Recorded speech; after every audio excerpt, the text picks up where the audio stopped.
Sejam todos muito bem-vindos ao Centro Espírita Joana de Ângeles, o Seja Barra. Estamos aqui hoje reunidos por um motivo muito especial.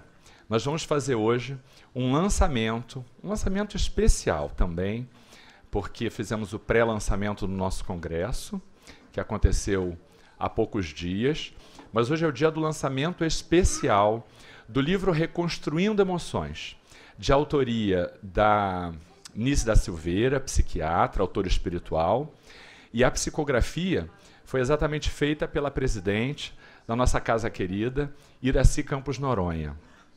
O nosso evento está sendo transmitido pelo canal 14 da FEB TV, e a gente convida a todos a acompanhar a transmissão desse evento para aqueles que por alguma razão não puderam estar na casa, e já dizemos de antemão da felicidade que a gente tem de todos estarem aqui presentes, inclusive aqueles que nos acompanham de casa ou pelas mídias sociais.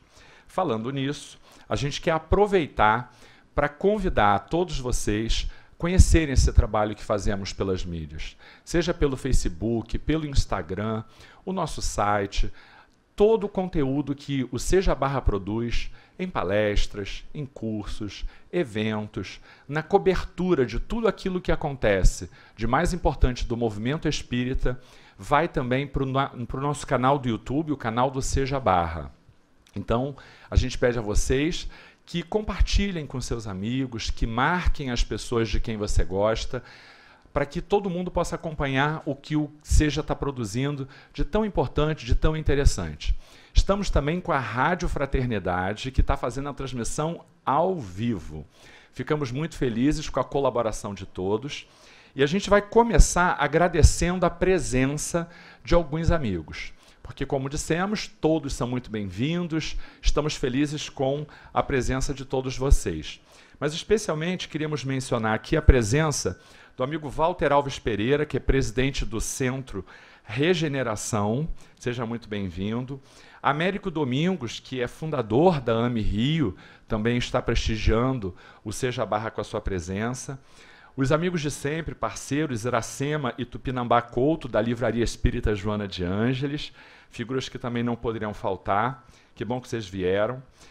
Temos aqui alguns representantes da Rádio Rio de Janeiro, Cristiano Moreira, com a sua esposa, o Aloysio Guigino, o Eduardo, estamos todos aqui muito felizes também com a presença de vocês. Bom, a Iracy tem, na Rádio Rio de Janeiro, o programa Plenitude, que vai ao ar todas as segundas-feiras, às 16 horas. E a gente convida vocês também a conhecerem o programa, que é maravilhoso, tem sempre entrevistas muito atuais, interessantes, eu tenho certeza de que vocês vão gostar.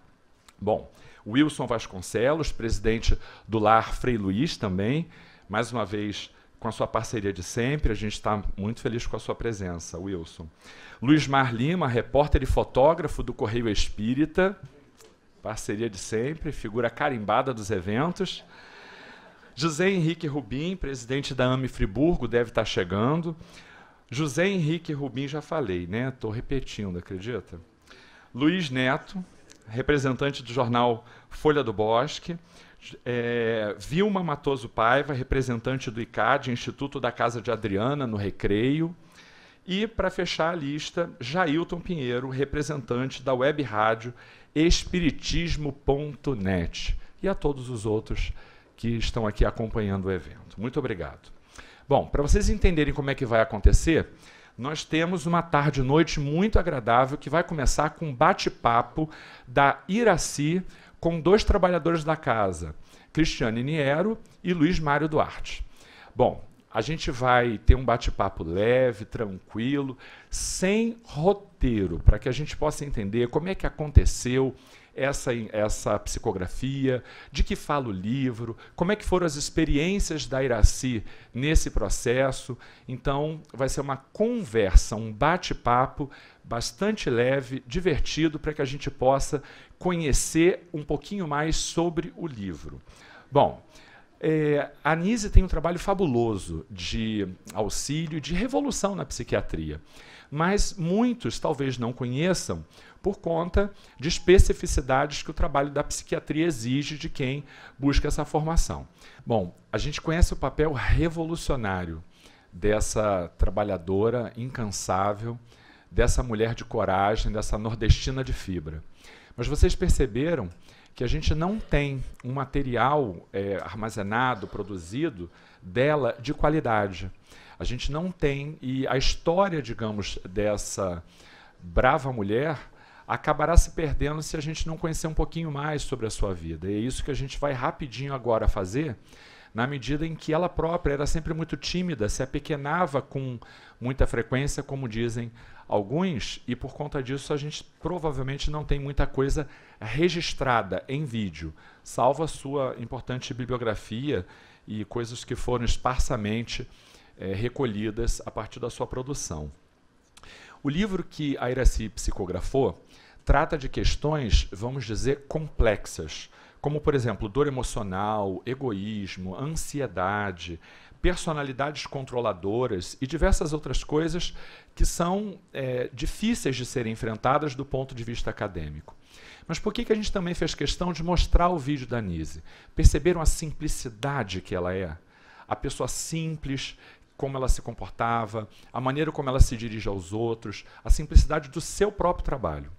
E é com essa simplicidade que ela escreve.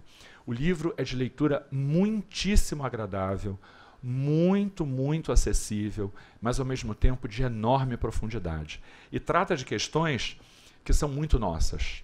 A gente vai falar até um pouco melhor sobre isso. Para quem não sabe, a Nise nasceu nessa última encarnação em 1905 em Maceió. Por isso ela se dizia uma mulher nordestina de fibra. Ela foi admitida na Faculdade de Medicina da Bahia antes dos 22 anos. E numa turma que tinha 157 calouros homens, ao terminar o curso, ela era a única mulher da turma. Ela insistiu, persistiu e foi uma das primeiras mulheres a se formar em medicina no Brasil. Estudiosa e disciplinada, era verdadeira devoradora de livros, mas tinha especial estima pelas obras de Jung, com quem muitas das vezes se comunicou por meio de carta, e foi alguém inspirador na sua trajetória de construção do trabalho como nós conhecemos hoje. Pela sua ousadia, sofreu na pele todo tipo de preconceito que uma mulher e uma precursora de novas experiências pode sofrer. Mas ela não deixou de apresentar a sua docilidade e a sua humanidade de espírito feminino, se é que a gente pode falar isso à luz da doutrina espírita. Antes dela, a medicina só conhecia doentes mentais, em especial os esquizofrênicos, como pacientes com números de prontuário. Mas a partir de Nise, a gente começou a ter uma história de clientes que mereciam cuidado, carinho e amor. Ela se recusou ao uso de terapias como choque elétrico, cardiosílico e insulínico, uso de camisa de força e diversas formas de isolamento degradante da condição humana. Nise abriu muito mais do que as portas dos isolamentos, onde esses doentes ficavam trancados. Ela abriu as portas de acesso ao inconsciente e trouxe para a tona conflitos internos. Mas que arte ela usava? A gente viu pelo filme que ela usava as artes plásticas, mas a maior arte de que Nise fez uso foi a arte de amar o seu semelhante. Nise preferia ver os seus irmãos em humanidade como clientes porque ela acreditava que a complexidade humana só poderia ser compreendida ou pelo menos desvelada se eles pudessem se expressar com liberdade. No entanto, ela era miúda. Vocês viram como a danada era miudinha? Pequenininha, mas isso não a impedia de, na sua teimosia voraz, alcançar os seus objetivos, que provavelmente estavam traçados na sua proposta de reencarnação. a indiferença das pessoas com a condição daqueles que, doentes mentais, de alguma forma não tinham acesso a um tratamento digno, a incomodava demais. Durante algum tempo, ela ficou presa, como presa política. E durante esse período, Nise conheceu Graciliano Ramos, que a definiu da seguinte maneira: pessoa culta e boa, uma pessoinha tímida, mas de enorme grandeza moral. Sempre se esquivava e se reduzia, negando-se a ocupar um lugar que sempre foi efetivamente o seu, o lugar de uma revolucionária. Ela introduziu, na rotina desses doentes, o convívio com animais de estimação, o que humanizou demais aqueles que eram excluídos da condição humana. Trouxe telas, trouxe tintas, argila e diversos outros materiais para o convívio dos segregados. Como ela disse, o instrumento de trabalho dela era a arte, não era a tortura. Fundou o Museu de Imagens do Inconsciente, aqui no Rio de Janeiro, estudou no Instituto de Jung, escreveu com a própria vida uma parte significativa da história da psiquiatria no nosso planeta. É isso. Nise da Silveira amou, mas amou profundamente os esquecidos, os abandonados, como ensinava Jesus. E esse espírito nobre, cuja história de sacrifício com o seu trabalho, pela sua tarefa, não cabe ser esquecida, continua hoje na tarefa de socorro aos excluídos. Só que agora, os excluídos e os pacientes de Nise somos todos nós. Porque com o livro Reconstruindo Emoções, ela traz uma obra, uma reflexão profunda que cabe a todos nós. E a gente convida vocês a lerem essa obra memorável. Psicografada pela nossa querida presidente, Iracy Campos Noronha. Bom, se vocês já perceberam, essa casa é uma casa que acolhe mulheres de fibra, porque Joana de Ângeles, pela sua história, também não foi fácil não, né? Porque a bichinha viveu, tadinha, não é? Nas suas muitas vidas, sofreu pra caramba e marcou a história da humanidade com o seu exemplo. Agora a gente tem Nise, na continuação desse trabalho, e a própria Iracy, que, por que não, também é uma mulher de muita fibra, de muita coragem. A gente vai falar rapidinho dela agora. Bom, para quem não sabe, a Iracy é a última, é caçula. Você sabe como é que é caçula, né? É a caçula de uma família de 5 irmãos. E a família da Iracy fundou, desde que ela era muito pequenininha, um centro em São Paulo, no interior de São Paulo, na cidade de Indaiatuba. Foram 3 irmãos, 2 tios e a mãe da Iracy, Dona Leonilde. E, ô Luiz, deixa a Iracy ouvir a história. Eu sei, é porque repórter tem que pegar na hora, né? Tem que pegar na hora aquela coisa da emoção, tá certo ele.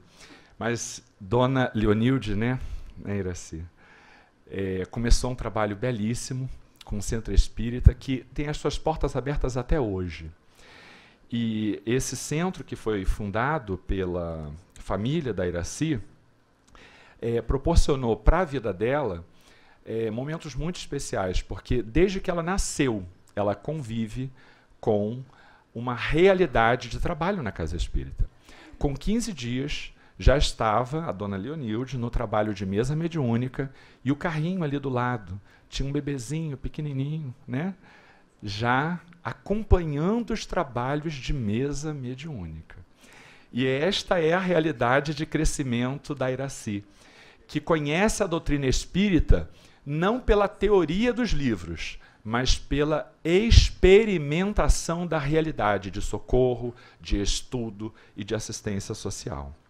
O Centro Espírita Apóstolos do Bem, como eu disse, tem as suas portas abertas até hoje, e uma das coisas que marcaram Iracy é a quantidade de sofrimento humano que chegava à Casa Espírita. Porque nós sabemos que, em geral, aqueles que buscam a Casa Espírita, não como regra, mas talvez como maioria, são aqueles que sofrem.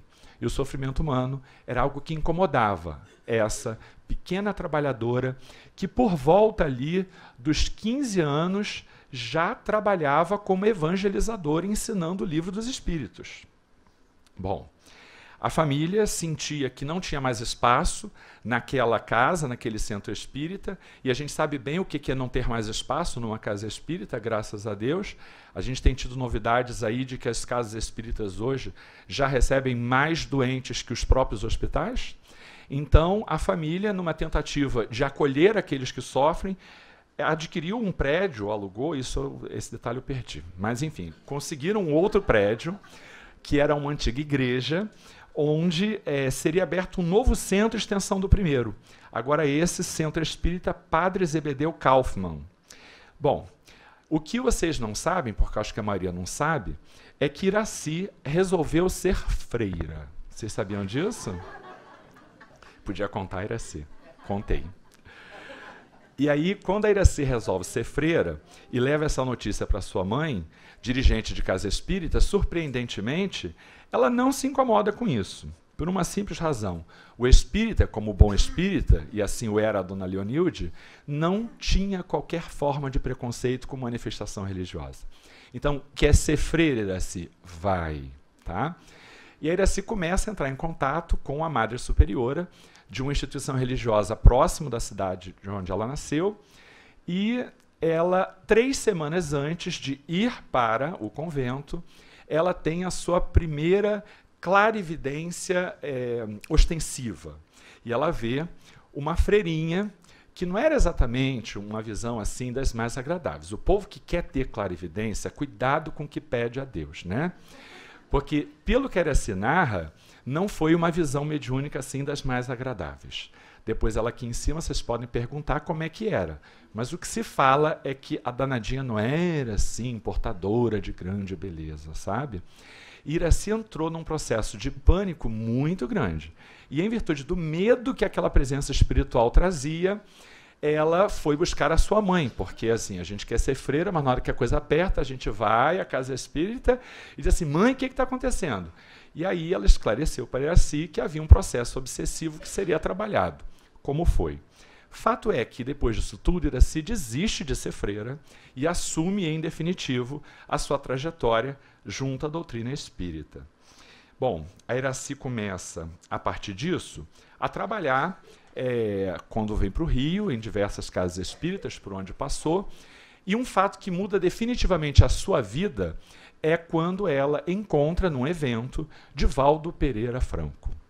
Divaldo recebe Iraci, como recebe a todos, com muito carinho, mas a Iraci sentiu alguma coisa diferente, porque ela chorava compulsivamente só de chegar perto de Divaldo, então ela não conseguia sequer conversar com ele.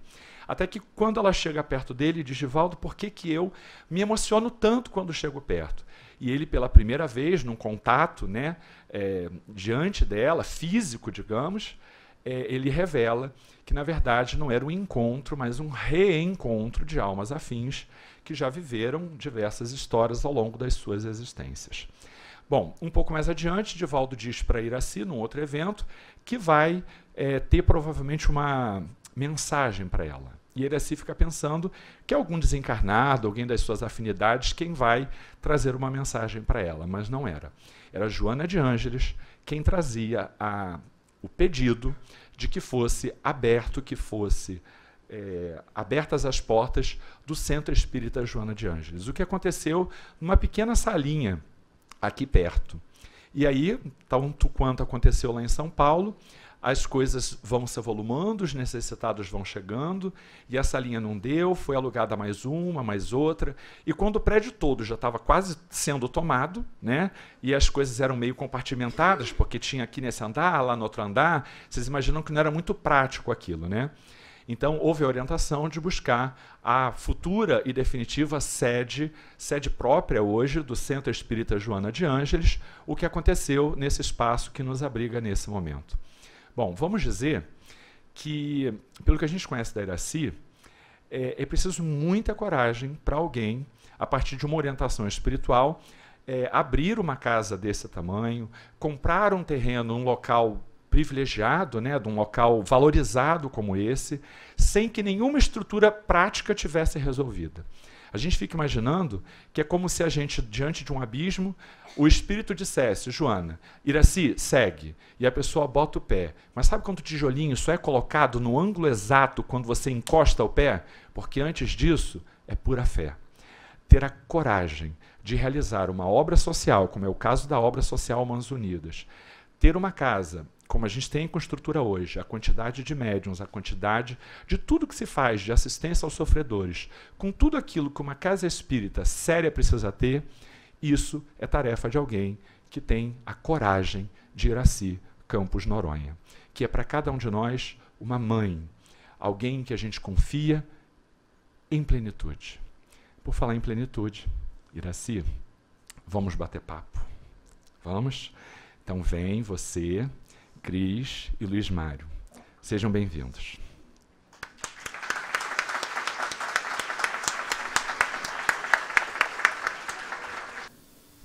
Bom, boa noite a todos. É uma alegria muito grande poder receber a todos vocês aqui na nossa casa, todos esses convidados que nos deixam com o coração assim pulsante de alegria. É uma honra realmente poder contar com todos vocês nessa noite muito especial. E para poder contar um pouquinho, né, sobre como veio essa psicografia, como dizem, conta os bafões do outro lado, né? A curiosidade de como foi esse movimento, né? E a gente desenvolveu assim uma amizade muito linda, muito gostosa com a Nise. Eu não conhecia a Nise, nunca tinha ouvido falar dela, não tinha a menor noção, só vim saber dela depois do segundo capítulo do livro. Até então eu não sabia quem era.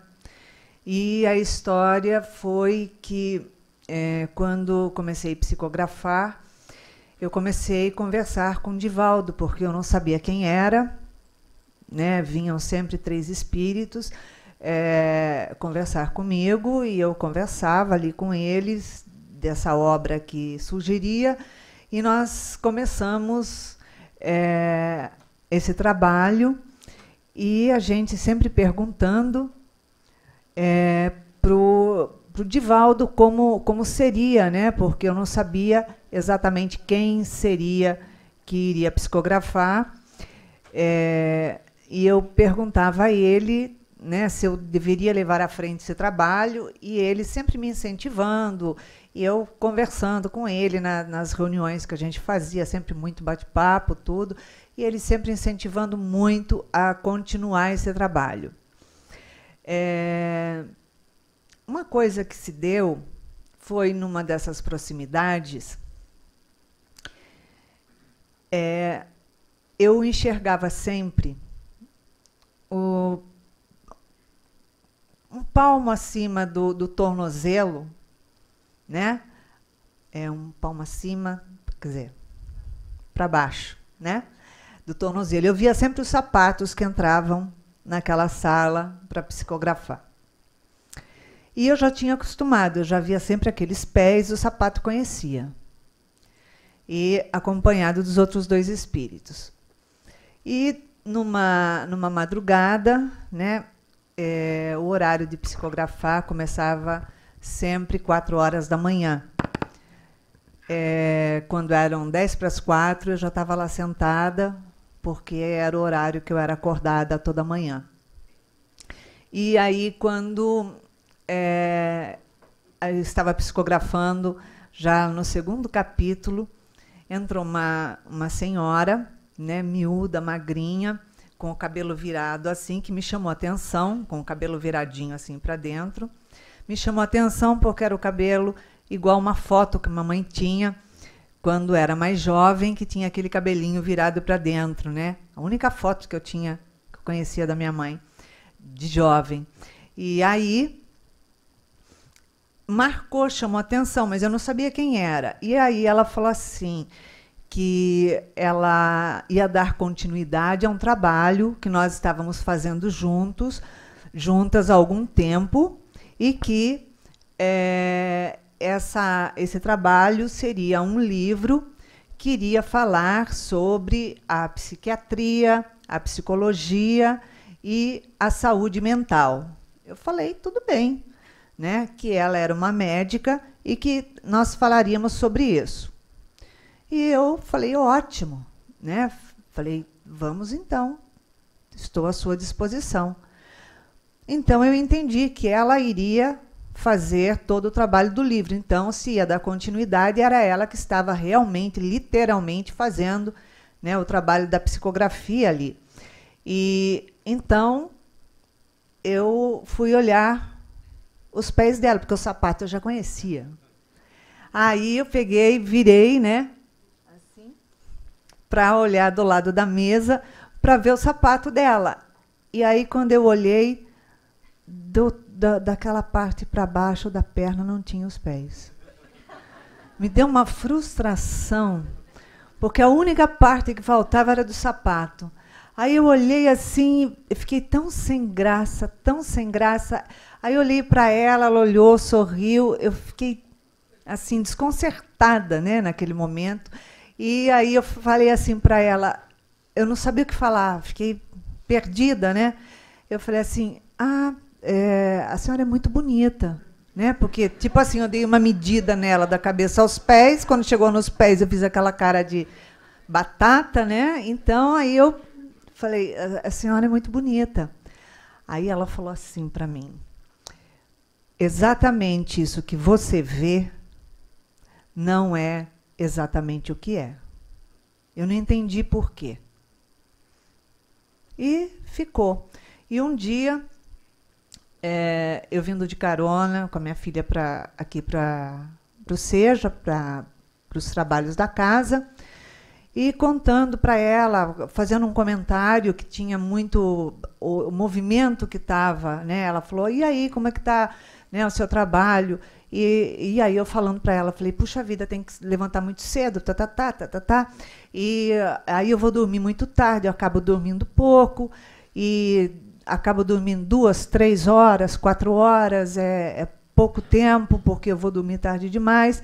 E aí uma manhã eu falei, né, para escritora, que não era eu, né?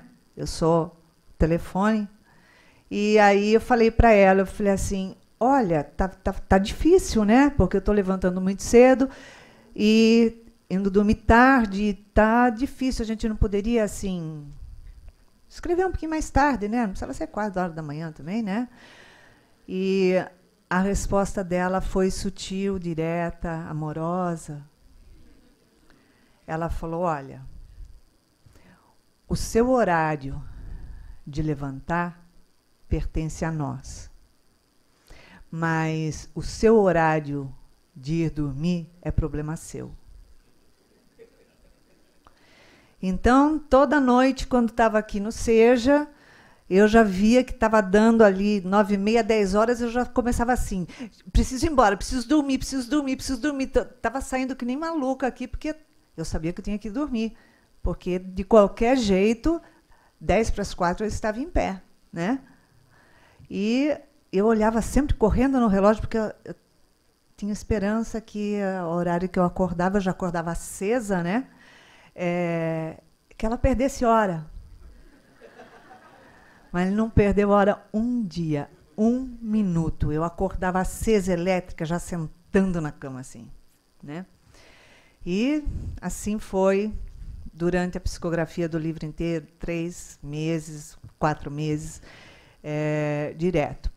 E aí, quando ela falou isso, eu não tinha entendido por quê. E aí, quando a gente estava vindo para cá, aí minha filha perguntou a respeito alguma coisa da noite. Eu falei assim, eu falei, é um desfile a noite inteira daqueles espíritos todos, e conversa, e para cá e para lá. E fiz um comentário assim. Ela falou, mas quem que está escrevendo? Eu falei, é uma médica psiquiatra.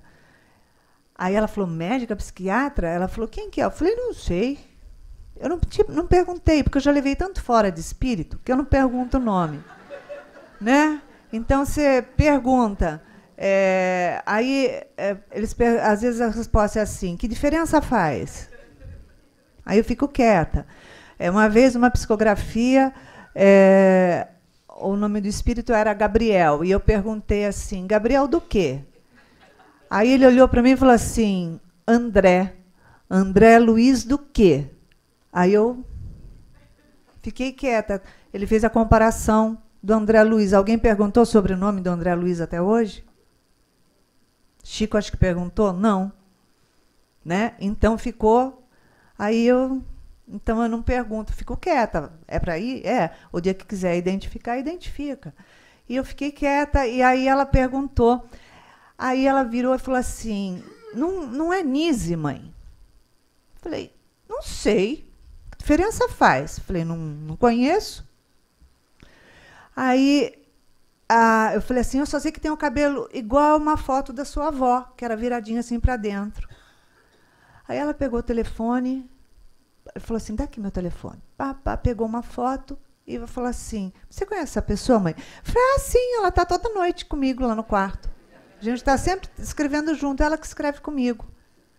Aí ela ficou toda emocionada. Mãe, é a Nise da Silveira. Eu falei, grande coisa. E quem é? Não muda nada a minha vida, não sei quem é. Como não sabe? Eu falei, como é que você sabe? Você é nova, como é que você vai saber? Porque a foto era antiga, né? E não era dela como passou aqui no vídeo. Aí, para mim, era uma pessoa que tinha desencarnado há muito tempo, porque era a foto, o jeito que ela se apresentava ali, né, no quarto, na sala onde que eu estava psicografando, naquele espaço, era com uma aparência mais nova, e não com a aparência que ela desencarnou. Aí que eu fui entender que ela quis dizer o jeito que você vê, ou seja, o que você vê não é exatamente como é. Aí eu entendi. Aí eu peguei, perguntei para ela, na madrugada seguinte, se o nome dela era Nise. E ela falou que era. E aí eu fiquei tensa. Aí eu não consegui trabalhar direito. Aí eu peguei... aí a minha filha falou, mais ou menos, olha, é uma psiquiatra muito conhecida, tal. Aí eu pedi, falei, não me conta mais nada, porque eu não quero saber. Falei, isso pode atrapalhar a minha vida, eu não quero saber. Aí conversei muito com o Divaldo e fiz uma seguinte proposta. Falei, não existe o irmão X? Ele falou, existe. Falei, por que não posso fazer a psicografia da irmã Y? Aí ele falou que eu não podia. Aí eu perguntei para ela, ele falou, isso quem vai escolher é ela, você é a médium, tanto quanto eu. O espírito escolhe como quer se apresentar, se vai se apresentar, se identificar ou não, e a gente cabe a transmitir exatamente o que ele pede. Aí eu perguntei para ela se ela iria se identificar. E ela disse que iria se identificar. Aí eu falei para o Divaldo que eu não iria me identificar. Que eu iria usar um pseudônimo. Pela monta do espírito expressivo que é, pela história que ela tem. Eu não conheço ainda a vida dela. Hoje eu assisti esse pequeno trailer, né, do filme. Eu ainda, durante a psicografia toda, eu não assisti nada, porque realmente eu não quis.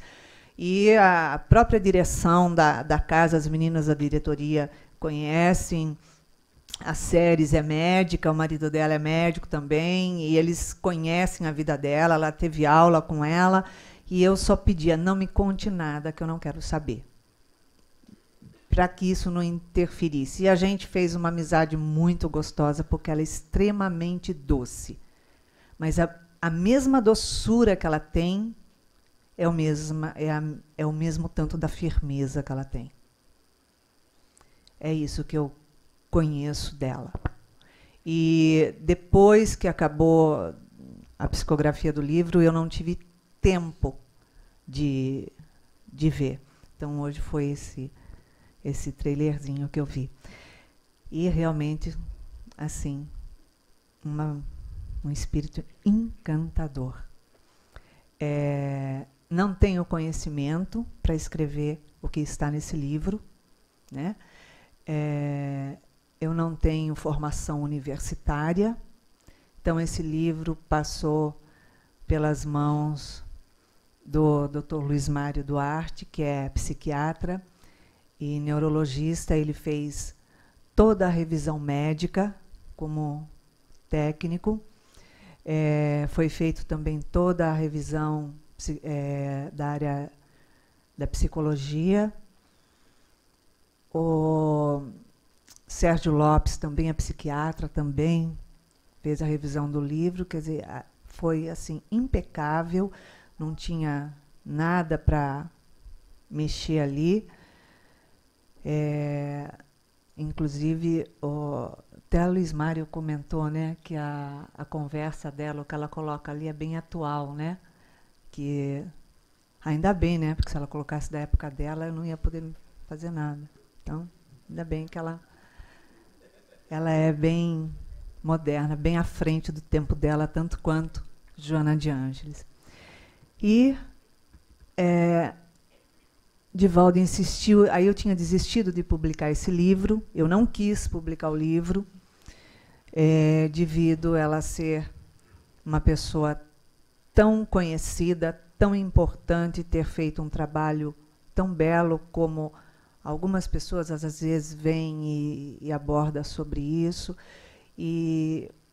Mas Divaldo bateu o pé comigo. Você vai publicar, você vai fazer. É um trabalho que tem que ser feito e tem muito trabalho à frente. E era só isso que estava faltando para completar a sua caminhada na mediunidade, dentro de toda a área mediúnica que você trabalha. Então, vá em frente. E aí Joana veio, fez o prefácio do livro através do Divaldo, e está aí a obra para vocês conferirem sobre o que ela fala. É isso. Então, vamos lá, vamos bater um papinho agora. Oi? Oi. Oi. Oi. Bom, e aí? Foi emocionante para você? Porque para mim foi assustador. Eu imagino, né? Eu conheci a Iracy já há bastante tempo, há uma década, um pouquinho mais. E conheço o pensamento dela, os conteúdos mentais dela, porque psiquiatra é um problema, né? Nunca chame um psiquiatra para almoçar com você, porque a gente observa tudo. Então, a gente faz diagnóstico em restaurante, no shopping e tal, né? Bom, não que eu tenha feito nenhum diagnóstico dela, não é isso. É que a gente observa, a gente conhece a mente, a gente é treinado para observar. E a Iracy pediu para eu olhar o livro, para eu fazer as correções ou uma supervisão, né, do livro, para ver se tinha alguma heresia psiquiátrica ou científica. E eu me deliciei com o livro. Porque foi divertido ler, né? Antes de todos vocês, óbvio, né?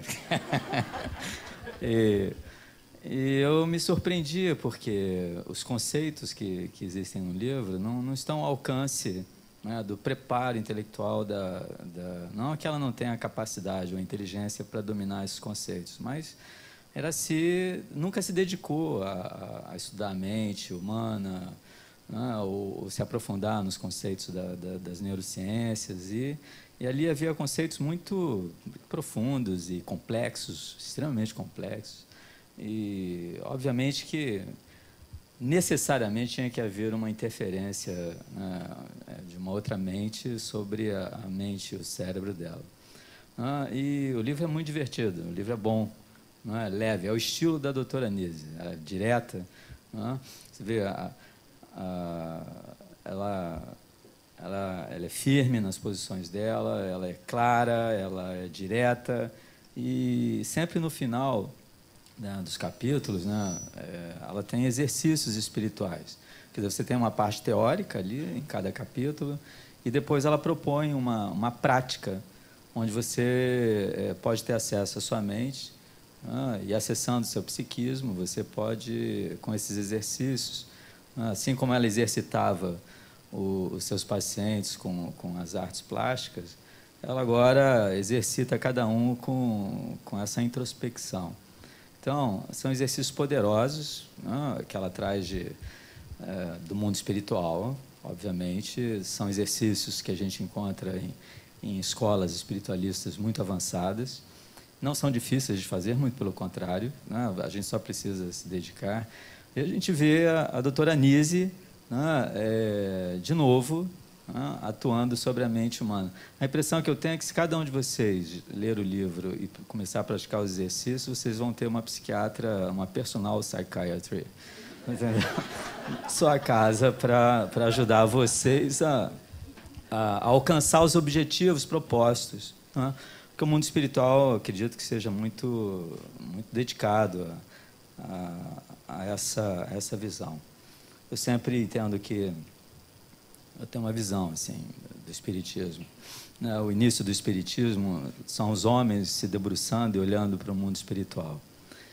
Tem um segundo momento do espiritismo onde, através da psicografia do Chico, nós vemos os espíritos se debruçando sobre o mundo dos homens, falando da vida deles e como eles nos observam.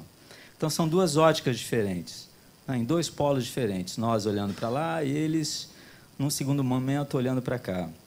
Nós temos um terceiro momento no espiritismo, inaugurado pela doutora Joana de Ângeles, né, porque ela é mais do que uma freira, né, ela conhece profundamente o espírito. Então, ela propõe uma outra visão, uma visão de si mesmo, uma visão onde nós olhamos a nós mesmos, né? E a doutora Nise deve ser muito amiga dela, né? Suponho, como eu coloquei lá na introdução do livro, porque elas estão no mesmo caminho, né? Falam das mesmas coisas sobre as mesmas pessoas, né? E o interesse é profundo. Então, eu fui lendo o livro, né? Tinha uma correção outra, que eu via que era a filtragem mediúnica, né? É porque a médium não conhecia determinados termos técnicos difíceis de serem captados. E eu acho muito interessante a Iracy falar sobre o processo mediúnico, né? Eu já vi o Chico falar sobre isso, o Divaldo, outros médiuns brasileiros que são importantes também falaram sobre o seu processo mediúnico, e a gente aprende com isso. Então, os erros, né, eram só de percepção de uma palavra ou de outra, mas os conceitos eram todos perfeitos, né? Então, não me deu muito trabalho, não, só me deu prazer. Tá bom? Ele fala que é divertido porque não era ele. Claro. Tá?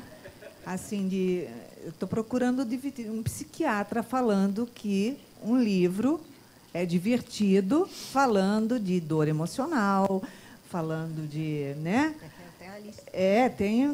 Tem vários títulos. Está sem som? Estou sem som. O médico acha bonito abscesso. Olha que abscesso bonito. Olha que tumor. Então, né? Aí a gente fica imaginando. Aí, se você vai adquirir o livro achando que você vai ver uma coisa divertida, você vai chorar. Ah, vai chorar mesmo? Não é. Não, o livro é lindo, gente. É tiro, pancada e bomba. A primeira página é uma biografia não autorizada da sua vida. Você fala, acho que eu tenho dores emocionais. Aí você começa, acho que eu tenho egoísmo. Olha, acho que eu sou ansioso. Olha, acho que eu tenho uma personalidade controladora. E você vai fazer, você é obrigado a fazer o exercício que ela te propõe, né? Porque é ótimo. E ela tem conceitos, assim, a gente aqui que estuda muito Jung, eu falo como analista junguiana, né, observando o estudo dela, a ótica que ela traz para a gente, fazendo o link, né, de Jung com com o espiritismo, é maravilhoso, porque ela propõe essa imersão mesmo no inconsciente. Ela não só apenas no livro, por exemplo, quando ela vai falar para a gente de personalidades controladoras, ela não só simplesmente cita ou explica o que seriam personalidades controladoras, como ela diz o que elas fazem. Então, caso você seja uma, está lá escrito o que você faz. Inclusive, como que você esconde de você mesmo para dizer que você não faz? Então, essa é a parte mais tensa, né? É verdade. E fora as coisas, né, que a gente, né, que eu conheço assim um pouco mais de 1 década, 3 décadas e 2 anos. Então, a gente conhece assim. E era engraçado, porque quando você percebe e aí eu posso falar da experiência mediúnica, que a gente entende como é que o espírito ele escolhe o médium, né? Nise, ela se aprende muito, tanto na obra dela quanto na vida dela, a detalhes. Porque detalhes, para nós que somos analistas junguianos, é o cerne da questão. Né? Para a gente, um detalhe, um gesto, um olhar, uma coisa que você escreve, já fala muito sobre você. E Nise é assim. Então, o livro ele é completamente detalhista. E isso é muito legal, porque é uma leitura que vai te envolvendo. Né? E deu para perceber que a médium também é extremamente detalhista. Né? Nós temos, né? Não sei se vocês perceberam, era assim, né, gente? Ela vai contar um negócio, ela começa assim, acordei de manhã, abri os olhos. Aí você fala, diga. Né? Aí ela continua, e de tarde, depois do meu café? Aí você, quando acaba a história, né? E aí de noite encontrei fulano. Você fala, tá. Mas todos os detalhes são aprendidos. E Nise escreve exatamente assim. Então, o olhar que a gente tem sobre cada tema que ela coloca é muito preciso. Você vê quadros, você vê ela explicando, às vezes, a mecânica da família, a mecânica psíquica, como é que funciona a mente do fulano que tem alguma coisa. Ela trabalha muito, e uma coisa que eu achei muito legal, aliás, pais, vocês têm que adquirir esse livro, né? E futuros pais também, porque ela vai falar muito sobre educação, sobre essas crianças que têm um pacto com o capeta nessa idade, de 6 a 12 anos. Então, e qual é o maior erro que a gente faz, né, em relação a isso? Porque, falando dos erros dos pais, ela fala exatamente das maiores questões existenciais desses pais. Então, é um livro profundo, é leve, ele é gostoso de você ler, mas ele vai deixar você meio, nossa, né? Calou aqui fundo. Eu só consegui ler o livro na hora do almoço, e eu li o livro em 1 semana. Eu não conseguia nem sair para almoçar. Eu pedia, né, no iFood aquela comida. O cara chegava, eu saía, pagava, comia e lia. E foi exatamente assim. Você não consegue parar. Né? E é uma leitura envolvente. E você tem a terapia que ela coloca, os exercícios que ela coloca para você se olhar, são exercícios que a gente faz em consultório, né, com a maioria das pessoas. Então, além de um personal psiquiatra, né, você tem um personal psicólogo junto com você, né, um terapeuta full-time, que é a Nise. Foi muito importante, né, os passos desse livro, os capítulos desse livro, porque ela me levou a inúmeras situações, acompanhando, vendo os quadros. Então, eu participei de quadros, eu participei de famílias, por exemplo, onde ela fala de egoísmo e a educação infantil, o quadro onde ela fala de adolescente. Isso. O adulto que não quer, aquele adolescente que não quer virar adulto, que já tem 30, 40, 50 anos, e ele quer continuar sendo aquele adolescente, que ele não cresce, ele não vai, né? E ele acha que a vida é aquilo, não assume responsabilidade, não amadurece, não vai. E eu estive, né? Ela me levava para ver os locais. Então, eu fui em algumas casas, algumas famílias, alguns núcleos familiares, e eu vi a dificuldade da família, a dificuldade dos pais sendo controlados pelo filho, vendo os maus tratos, o domínio, a chantagem utilizada. Chegava a doer. Depois eu passava o dia todo sentindo aquela sensação, né? A dificuldade, as emoções do núcleo familiar, a dificuldade da família no relacionamento. Como teve um caso no capítulo da culpa, que foi uma coisa que mexeu muito comigo.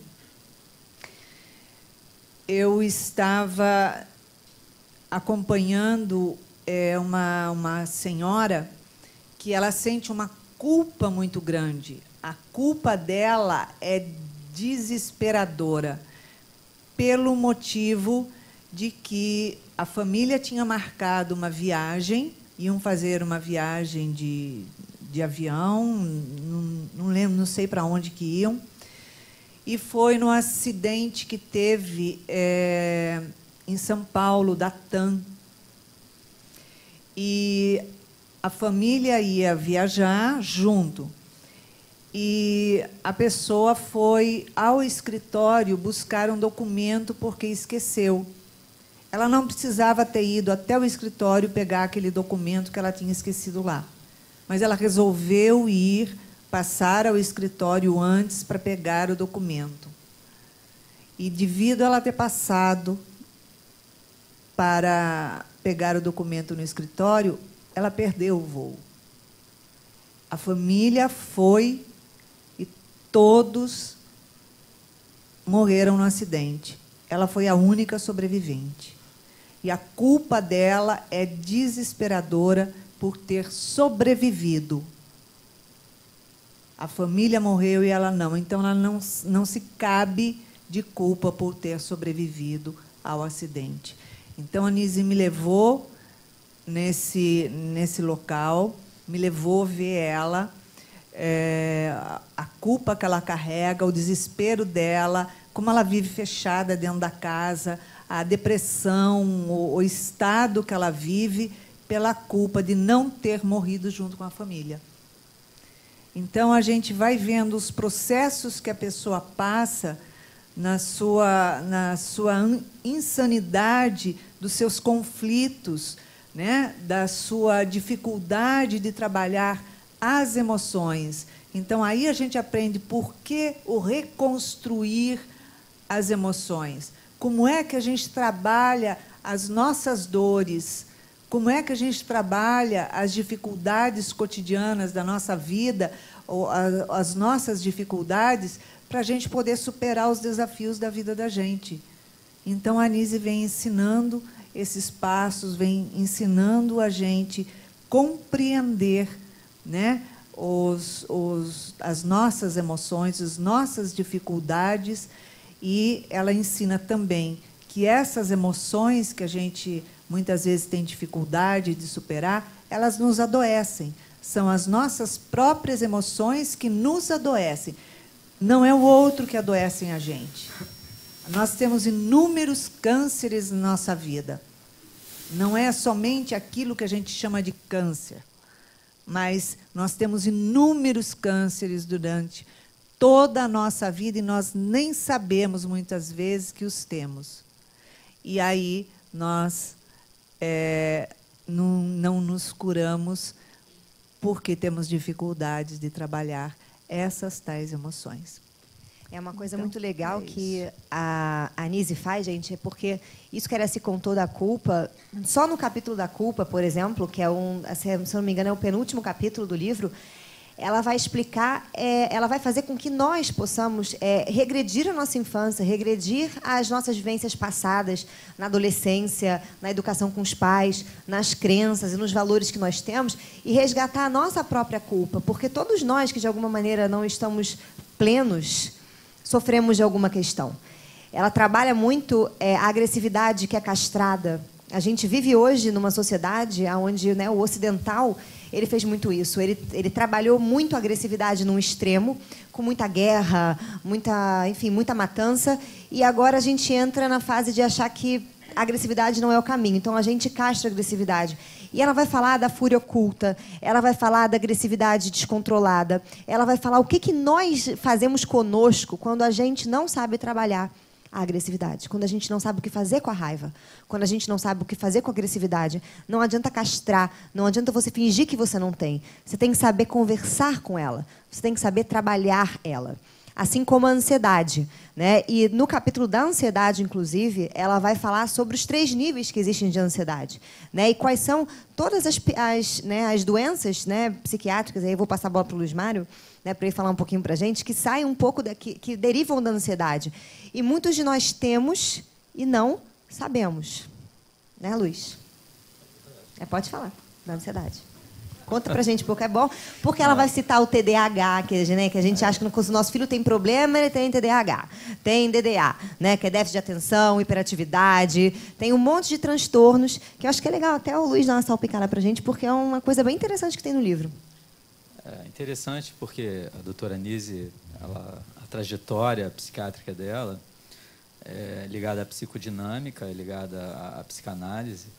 E no mundo espiritual, parece que ela passou a dar importância também para as questões físicas do cérebro, né? Muito provavelmente porque ela mudou a perspectiva dela, né? Nós vemos, assim, nos livros do Dr. André Luiz, ele descrevendo fenômenos físicos, né, bioquímicos no cérebro. Ele relata a dinâmica, né, dos neurotransmissores nos cérebros, o consumo de energia no cérebro. Inclusive, temos máquinas hoje que vêm mais ou menos que o Dr. André Luiz, né, narra nos livros, em 1950 e tal, tá? Até os anos 60, porque ele para de escrever a série, né, no mundo espiritual. O fato é que a Nise deve ter entrado em contato, né, com essas realidades. Isso deve ter mudado um pouco a ótica dela. Porque a Nise, nesse livro, que é muito interessante, ela tenta fazer uma síntese entre uma abordagem psicodinâmica e uma abordagem tipicamente psiquiátrica, categorial, né, bioquímica, cerebral. Então, ela admite as funções psíquicas e mentais e admite também uma estrutura física onde esses eventos se dão, né? Então, quando ela fala de ansiedade, ela vai falar, né, não só das questões sociais, psicológicas, mas ela também fala dos correlatos neurofisiológicos que produzem os estados de ansiedade. E o que ainda mais me surpreendeu e me agradou também é que, esgotadas as possibilidades que a psicologia ou os exercícios espirituais que ela propõe, eu falo assim, vá ao psiquiatra, entendeu? Você está com muita ira, não consegue controlar a sua ira e tal. Não, você pode regular esses aspectos, né, mais primitivos do cérebro, de onde vêm nossas emoções de ira, né, de raiva.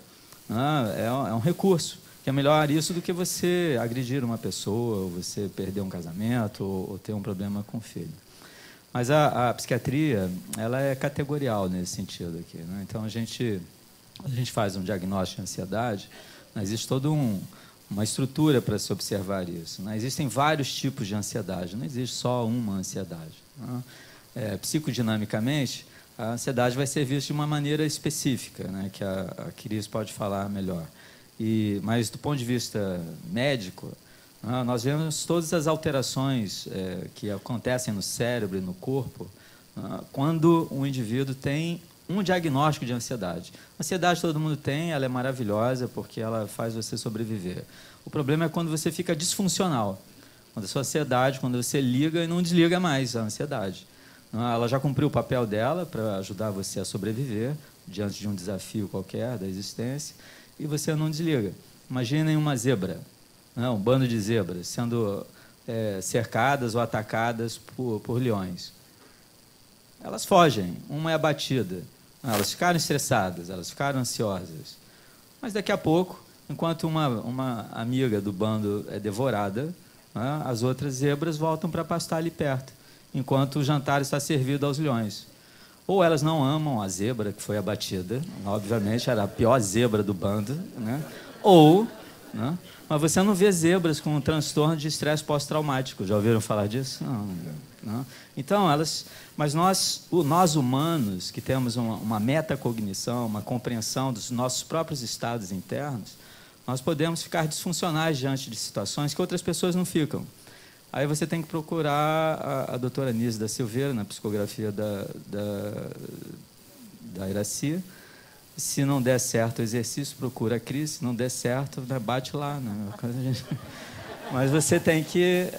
o objetivo... Não, o que eu quero dizer é que a doutora Nise deixa claro que você pode mudar, você não precisa sofrer. Você pode ter uma existência corporal nesse mundo com qualidade, e com alegria, e com bem-estar.